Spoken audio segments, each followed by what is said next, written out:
All right, hi everyone. Welcome to Believe in Bills. I'm Adam Benigni, WGRZ TV, Sports Talk Live Buffalo. Sal Maiorana, the Rochester Democrat, and Chronicle. Kind of a special edition here on this Wednesday, and this in a show, Sal, that I don't think either one of us really expected to be doing. Although maybe you got a sense when James Cook came back to practice and that sort of a thing yesterday, that maybe there was some kind of a thaw going on and negotiations might have been picking up. Exactly the case. 4-year deal reported $48 million for James Cook, which I don't think either of us saw getting resolved in the big picture at this point. No, I mean, this to me is a surprise. I mean, I knew something eventually was going to happen here, Adam, but I think you and I both were on the page of they're going to just move on and let him play out the season. He didn't really have any leverage in terms of he's not going to sit out regular season games. So he would have played under the terms of his previous deal. I really didn't think the Bills were going to take this step with a running back, even though I think James Cook is a terrific player. I think he's very good for this offense. I got to admit, I'm a little surprised that they have done the deal. And he's getting, the $48 million, again, it's all just silly money. The key here is the $30 million guaranteed. He's getting $30 million from this contract, $12 million annual. And I think one of the keys too is that the salary cap hit will be lessened this year. He was supposed to make on the cap 5.7. They have zero room, Adam. They're already, matter of fact, they were slightly over the cap when I looked at Spot Track this morning before the deal went down. And that fluctuates a little bit. They don't have to be hard to the cap until the season. They have no money. So by doing this deal, Brandon Beane has pushed a little bit of money down the road, as he's been doing pretty regularly. But they will at least be able, and Beane didn't say this, but it's going to happen, at least his salary cap hit will come down from the 5.7. So they're going to be able to fit it under the cap. But Beane also said that once they have to go to the full 53, because right now only the top 51 contracts count against the cap. When they go to the 53, they're going to have to do something.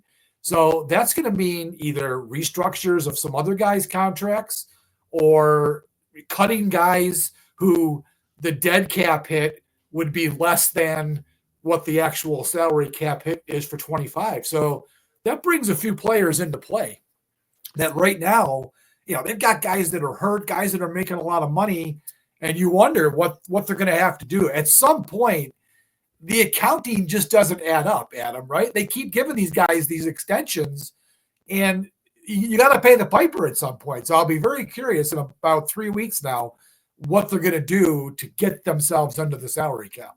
Okay, so they're already in that situation. Then they put this deal together with James Cook and ultimately get it signed.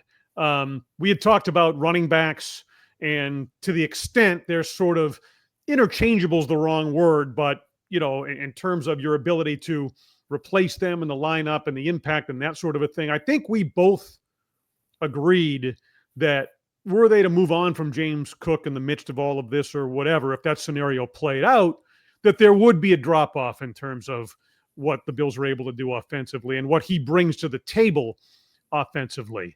As you assess this deal and kind of look at it, and I'm, kind of weighing this all myself in the course of this discussion, is he worth this? Well, look, in their eyes, I think they think he's worth it. And, we can make this argument about how he only played 48% of the snaps last year. And I think it was less in 2023. It might have been 44%. So he has not been a 3-down back for them. You weigh that against a guy like Kyren Williams of the Rams, who just signed his deal. Cook actually beat that deal by, I think it's by $1 million per year average annual.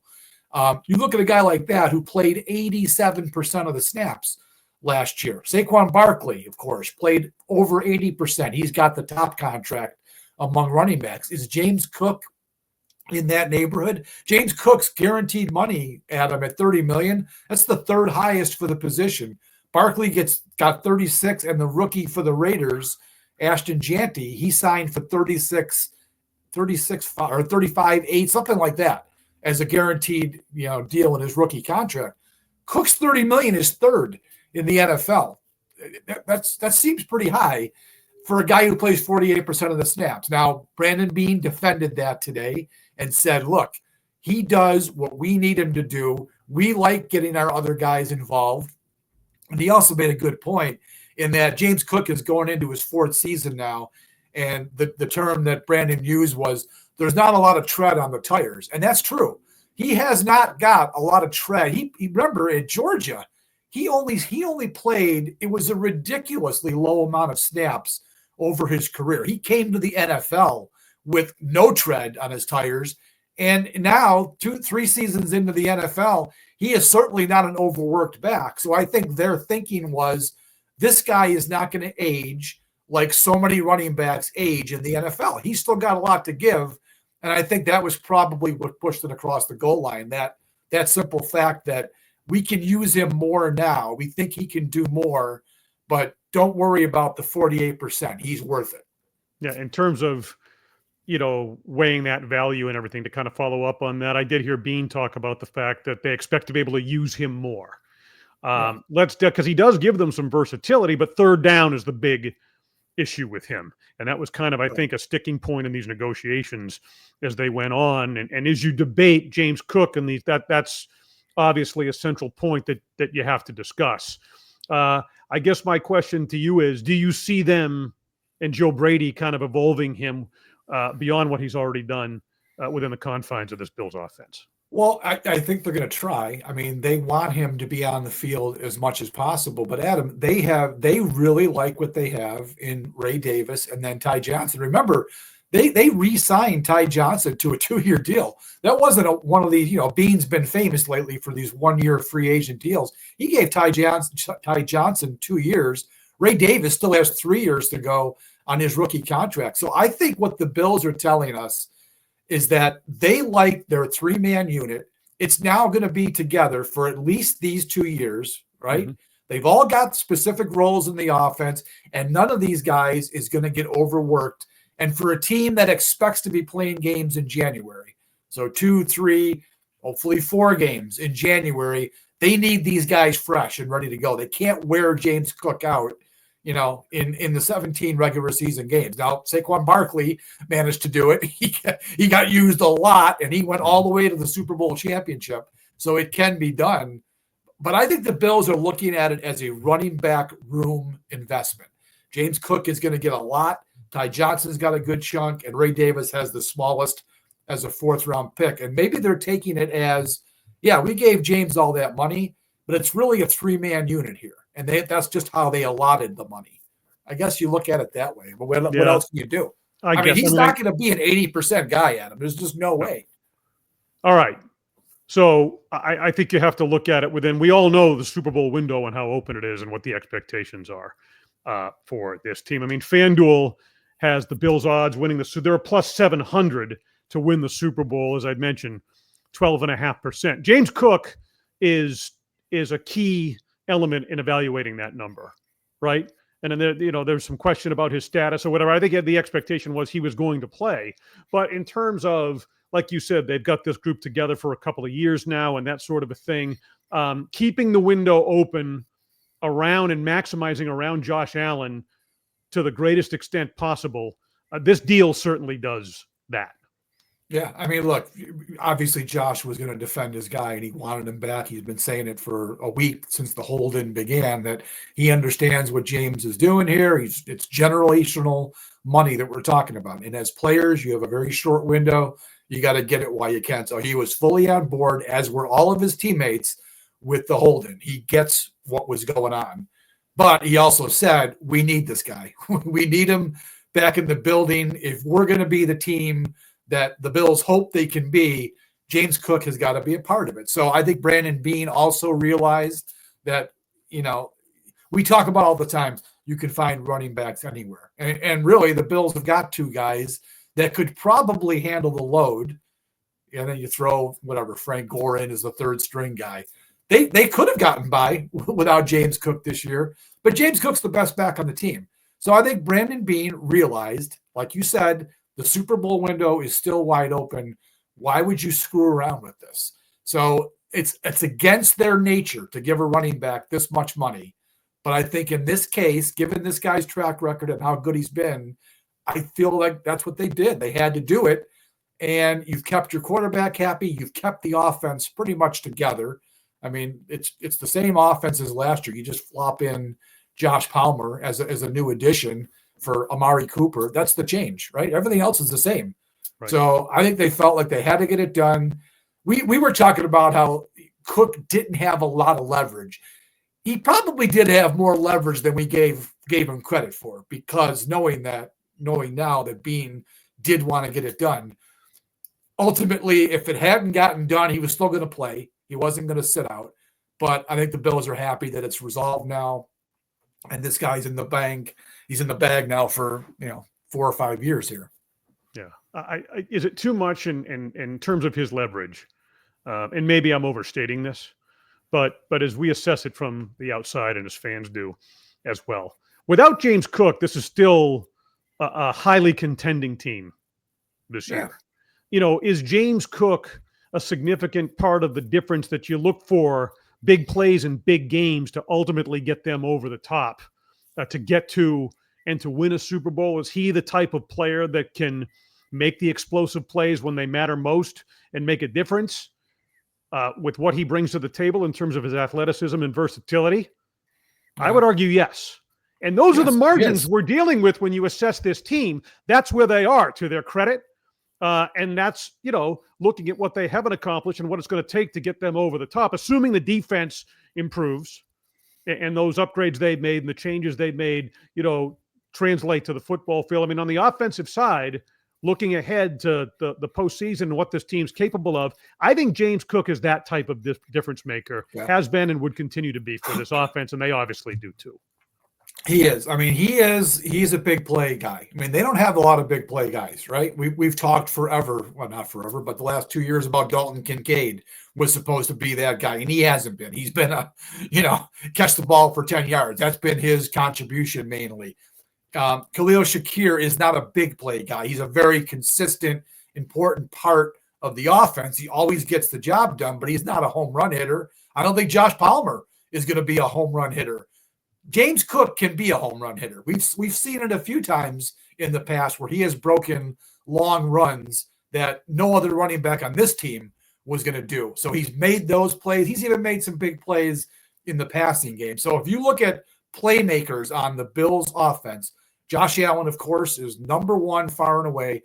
But you can make a very good case, Adam, that Cook is the second best playmaker on the team, at least the guy who could hit a home run once in a while. And they don't really have in that wide receiver and tight end group a player quite like that. So he is an important part of this offense.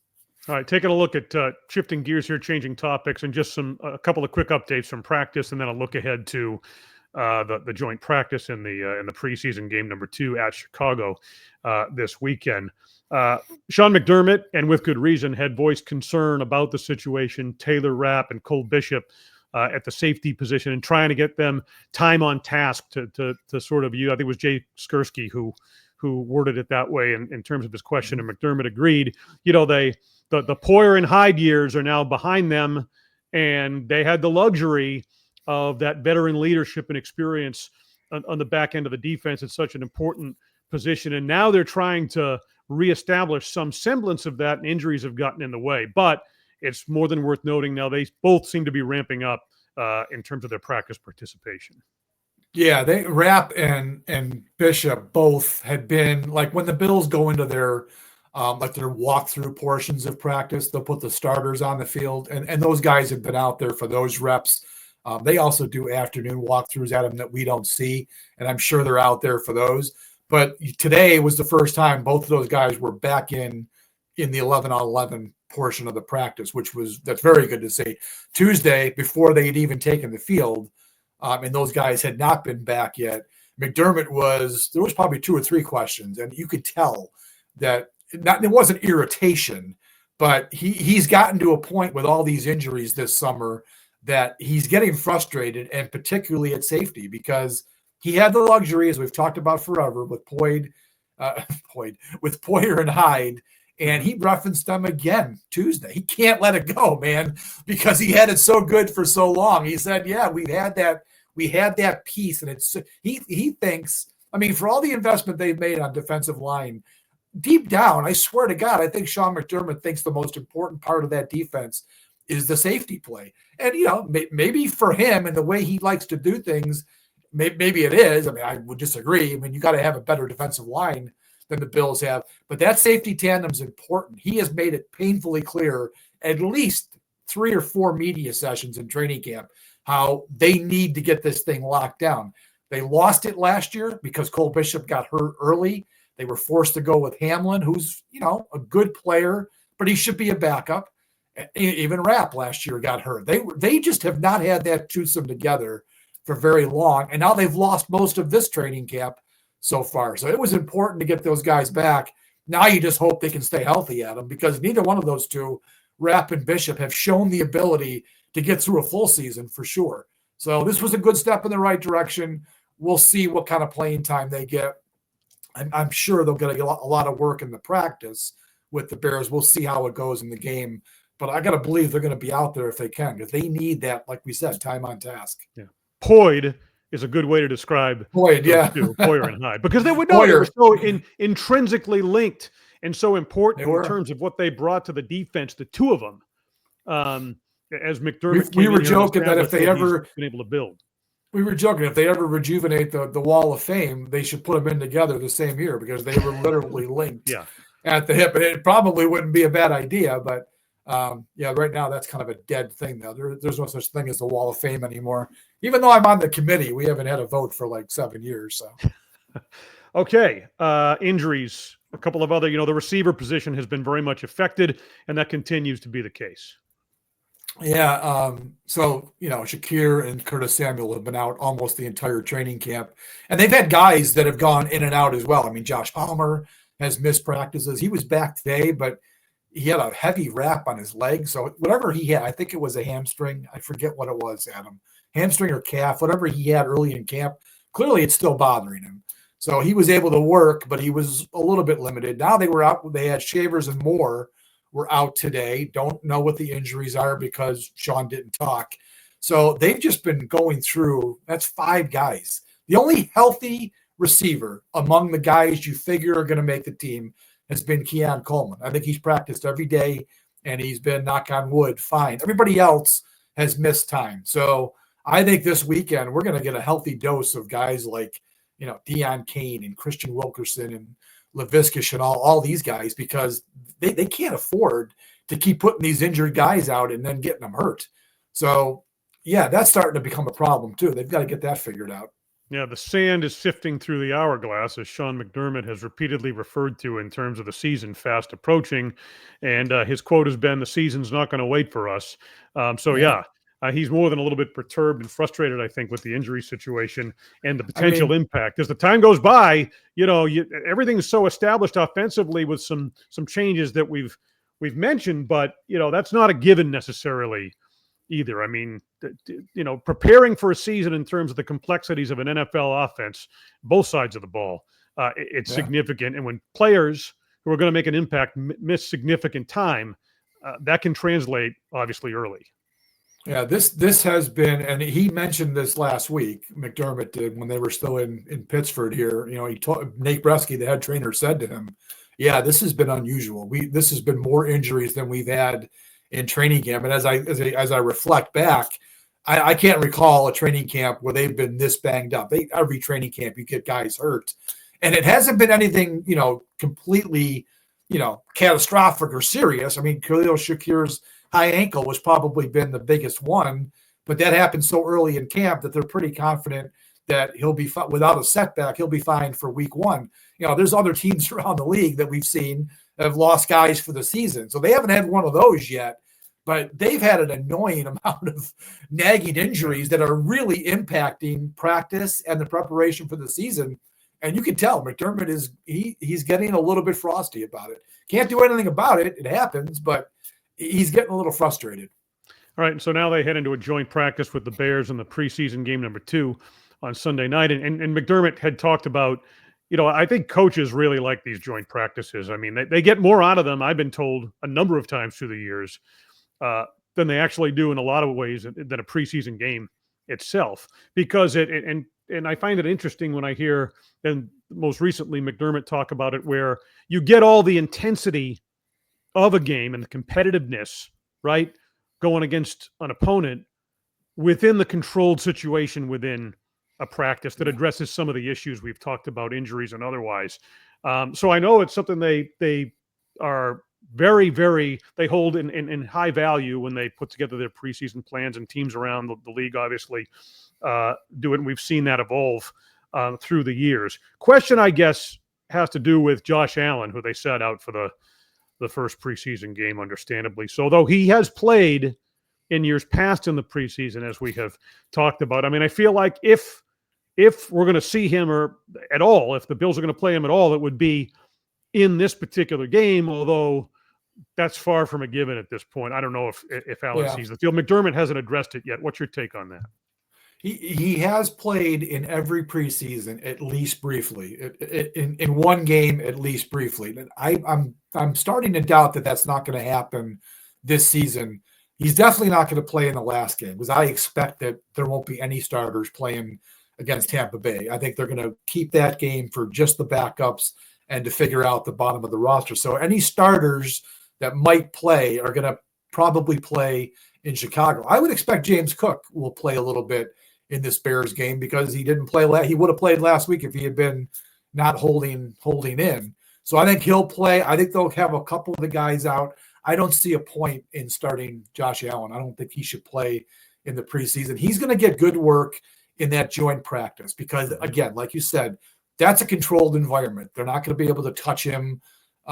That's the way to do it. He'll be able to see another defense. It'll be a good competitive situation. There's no need to send him out there to play against the Bears. So I don't think you're going to see Allen the whole preseason. I'll be surprised. I mean, it doesn't say, I'm not saying that I know everything that Sean's thinking, but I don't think they're going to have him out there. Plus, they've made it very clear they have a full-fledged backup quarterback competition going. So it's Mike White. It should be Mike White's turn to start this week. That's why I think some of the starters might play, because it would be nice to give him a fair shot, being that Trubisky got a quarter and a half with the starters last week. It would behoove the Bills, I would think, to give Mike White the same opportunity.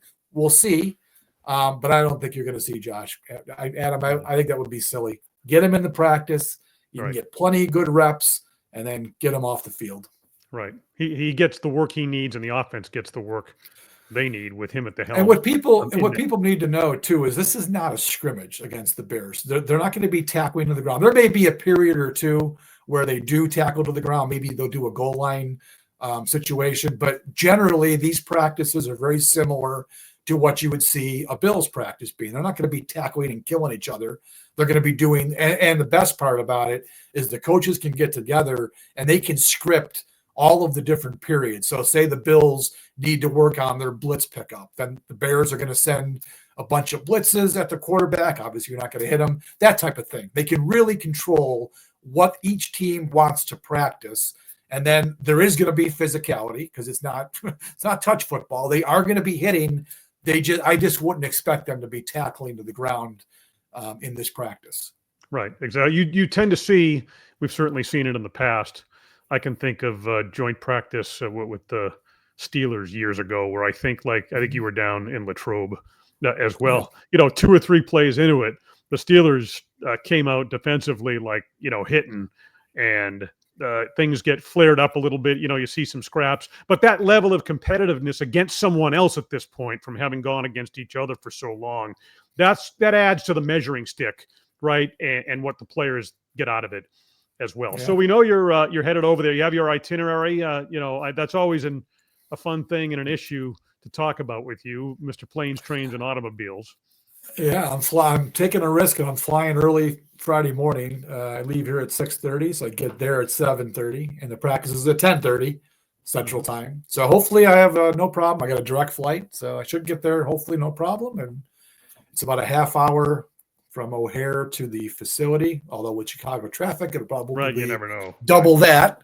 But yeah, should be good. And then Saturday, we're taking off. I was supposed to go. A few of us were going to go to the Cubs game Saturday afternoon, but I think everyone's bailing because it's supposed to be 92 degrees Saturday in Chicago. I'm not sure we all want to spend $150 to go bake in the sun. So that might not happen. We'll see. We'll play it by ear at the end. And then the game's Sunday night. So, yeah, that'll be good. It's on Fox, too. It's actually a nationally televised preseason game. Mm-hmm. So this is not an NFL network. This is not a Steve Tasker game. This is Joe Davis, Greg Olson, and Pam Oliver. It's a Fox national game. Yeah. This is something the Bills, obviously, primetime window, something they're very familiar with and something they'll continue to be, understandably. Even So, all right. Season. We'll talk to you probably Friday after the joint practice and get your take on that as we continue to roll on here and ramp up. Believe in Bills, presented by FanDuel. Sal Maiorana, Rochester Democrat and Chronicle. Travel safe, my friend. All right, I will, hopefully. I'm Adam Benigni, WGRZ TV, Sports Talk Live, Buffalo. Thanks for being with us here on Believe in Bills.